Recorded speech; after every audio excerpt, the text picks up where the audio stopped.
अब हम देखते हैं कि पेच चूड़ियों के क्या अवयव होते हैं, मतलब कौन कौन से एलिमेंट्स हैं जो स्क्रू थ्रेड्स को डिफाइन या प्रदर्शित करते हैं। सबसे पहला जो अवयव है आकार, जिसको फॉर्म भी कहा जाता है। तब से मैं कह रहा था on the basis of form, on the basis of form, form या आकार के आधार पे। तो जो अच्छी काट है, ठीक है, मतलब ये है कि अगर किसी कहीं चूड़ी कटी तो उस एलिमेंट का एक्सियल कट कर सेक्शन करने, ठीक है, एक्सिस से उसके काट दें, ठीक है। अब जब कटेगा तो कुछ ऐसा ही दिखेगा, मैं आपको दिखाता हूँ। मान लीजिए ये मेरा जो पाइप था इस पे चूड़ी कटी थी, ठीक है, ऐसे ऐसे, ठीक है। ये इसका एक्सियल काट है, ठीक है। जब हम इसको काट दिए बीच से, एक्सिस से एक लाए और आधा काट दिए पूरा नीचे तक, ठीक है। तो पूरा नीचे कटने के बाद जो जैसा दिखेगा मैं दिखा दे रहा हूँ आपको।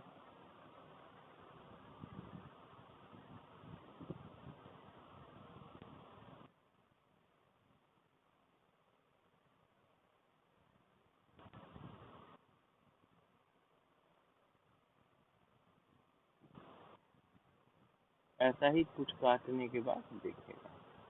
तो आकार क्या होता है, ठीक है, उसको समझें। जो ये थोड़ा सा ये काट है या फिर गड्ढा है या ग्रूव है, ठीक है, ये ग्रूव का कैसा प्रोफाइल है, ठीक है, या कैसा कंटूर है। कंटूर का हिंदी में अर्थ होता है रूपरेखा। इसका कैसा कंटूर है, ये ऐसे है, ये ऐसे है, ये कंटूर जैसा ये आकार या ये रूपरेखा, ये क्या कहलाता है, आकार, ठीक है, या फॉर्म। अब एक्सिस ऑफ थ्रेड को देखें, ये एक्सिस ऑफ थ्रेड क्या होता है, मतलब चूड़ी का अक्ष क्या होता है। अगर हम स्क्रू के बीच से और उसकी लंबाई के सापेक्ष का मतलब होता है हॉरिजेंटल डायरेक्शन, और क्षैतिज दिशा में एक गुजरती हुई क्या खींचे, लाइन खींचे, मान लेके गुजर रही है एक लाइन, तो इसको बोलेंगे एक्सिस ऑफ, ऐसे खींचना, मान लीजिए ये एक्सिस मानी जाएगी, ठीक है, किसकी, चूड़ी की। अब आगे देखें, दो ये एक्सिस जो बीचों बीच से देखो हॉरिजेंटल है, काटी गई, और ये किसी उस वाले पार्ट के लंबाई की ओर है, इसलिए ये जो लाइन है ये चूड़ी का अक्ष कहलाएगी। आगे देखते हैं, इतनी बात समझ में आ गई होगी। अब चूड़ी के शिखर की बात की जा रही है, तो मैं चूड़ी के शिखर को दिखा देता हूँ। ये जो ये वाला पॉइंट है ना, ये देखें, ये वाला, ये चूड़ी का शिखर कहलाता है, दिख रहा होगा, ठीक है। अब देखो चूड़ी का शिखर दिख गया। अब चूड़ी का जड़ या रूट ऑफ थ्रेड, तो जो जड़ का मतलब होता है ये वाला जगह, ये देखो ये वाली जगह जड़ कहलाती है, ठीक है। और जो ऐसे झुका हुआ सतह होता है इसको फ्लैंक कहते हैं। क्या कहते हैं, फ्लैंक कहते हैं। अब चूड़ी की गहराई क्या होती है, तो शिखर से और जो आपका गहराई है या जड़ है, वहां तक की जो दूरी है उसको क्या बोला जाता है, चूड़ी की गहराई। ये यहाँ से लेकर यहाँ तक, फिर से बना देता हूँ, यहाँ से लेकर यहाँ तक की जो दूरी है गहराई है, क्या है, गहराई। अब पिच की बात करते हैं। पिच क्या होता है, तो अब सुनिए, एक शिखर से लेकर के दूसरे शिखर तक के बीच की जो दूरी होती है, अगल बगल अगर थ्रेड है तो अगल बगल थ्रेड के जो दोनों शिखर है उनके बीच की दूरी को पिच कहा जाता है, ठीक है। पिच भी समझ आप, कोण क्या होता है, दोनों फ्लैंक के बीच का जो एंगल होता है, ये देखिए, एक ये फ्लैंक है और एक ये फ्लैंक, मतलब झुका हुआ जो सतह होता है चूड़ी का, उसको फ्लैंक कहा जाता है। इनको दोनों के बीच एक एंगल बन रहा है, उसको चूड़ी का कोण कहा जाता है, समझ गए। अब एक और बात है कि चूड़ी का दीर्घ व्यास क्या है, लघु व्यास क्या है और पिच व्यास क्या है। तो बगल में दिखाता हूँ। ये देखिए, आपने चूड़ी का शिखर पढ़ लिया, चूड़ी का जड़, चूड़ी का पिच। अब पिच का एक फॉर्मूला भी होता है, वो भी देख लें पहले। अगर यूनिट लेंथ में कोई चूड़ी n चूड़ियाँ बनी हो तो उसका जो पिच होता है उसका फॉर्मूला होता है 1/n। एक से अगर हम इकाई लंबाई में बनी चूड़ियों की संख्या को डिवाइड कर देते तो हमेशा पिच हमें मिल जाता है। ये फॉर्मूला याद रखिएगा, ठीक है। फ्लैंज समझ गए, एंगल समझ गया, लीड समझिए। लीड का मतलब होता है कि एक चक्कर अगर हम कहीं नट बोल्ट मान लें और नट बोल्ट अगर बोल्ट को एक चक्कर घुमाए, मतलब एक जगह स्टार्ट करके एक राउंड घुमा दे, तो वो नट कुछ आगे चलेगा। तो वो कितना दूर आगे गया वही क्या कहलाता है, लीड।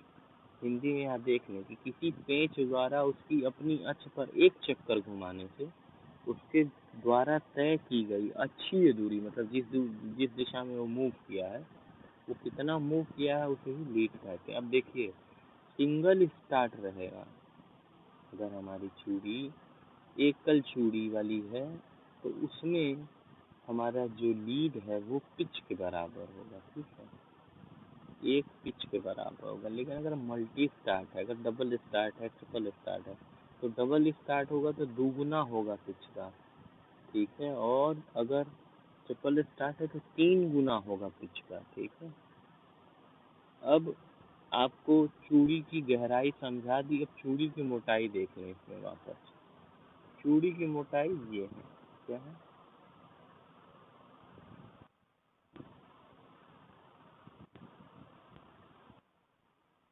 चूड़ी की मोटाई को मैं दिखा देता हूँ। ये चूड़ी की मोटाई है। अब एक और चीज देख लें इसमें।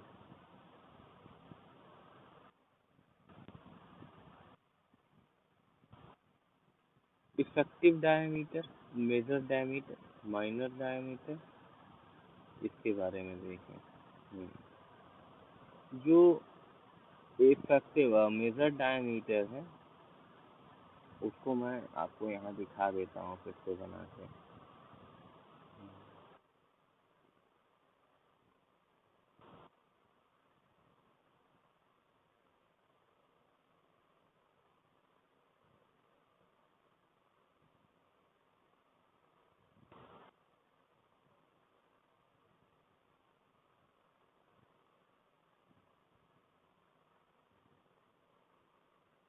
ये देखें, ये कोई भाग है, तो जो मेजर डायमीटर होता है वो इस वाली चूड़ी, ये जो यहाँ बना है और जो यहाँ बना है, तो इसके क्रस्ट से लेकर और इसके क्रस्ट के बीच की जो दूरी होती है उसे मेजर डायमीटर कहते हैं। माइनर डायमीटर क्या होता है, इसके रूट से लेकर के इसके रूट तक, देखो यहाँ से यहाँ तक की दूरी, और सबसे बाहर से सबसे बड़ी जो दूरी होती है, सबसे बड़ा जो व्यास होता है उसको मेजर डायमीटर कहेंगे।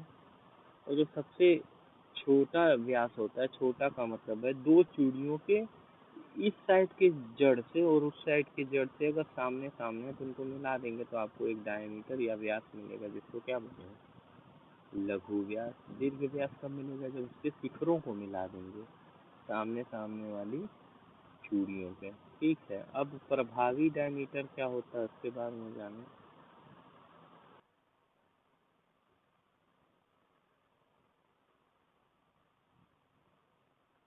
अब एक इमेजिनरी डायमीटर या काल्पनिक व्यास होता है, ठीक है। होता क्या है, इसको पिच डायमीटर भी कहा जाता है, ठीक है। अगर इन दोनों का एवरेज ले लिया जाए, जनरली एवरेज ही लेके पता करते हैं, इफेक्टिव डायमीटर एवरेज से पता चलता है। तो अब मैं एक चीज बना देता हूँ, फिगर बनाने की जरूरत पड़ेगी।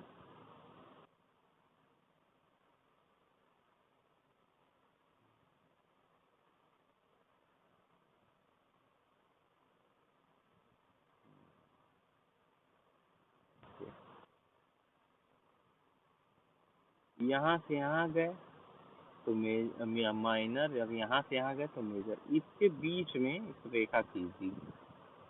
अब ये जो डायमीटर होगा इसको पिच डायमीटर कहा जाता है। जनरली इन दोनों का क्या होता है, एवरेज होता है। जनरली, हर केस में नहीं ऐसा होता है। उस पिच के फॉर्म पर डिपेंड करेगा कि वो कितना होगा। ठीक है, तो ये सारी बातें थी किससे रिलेटेड, आपकी रिलेटेड थी सब थ्रेड से, कि आपका थ्रेड कितने प्रकार का होता है, थ्रेड क्या होता है, और थ्रेड से जुड़ी क्या बातें या क्या कंपोनेंट है जिनको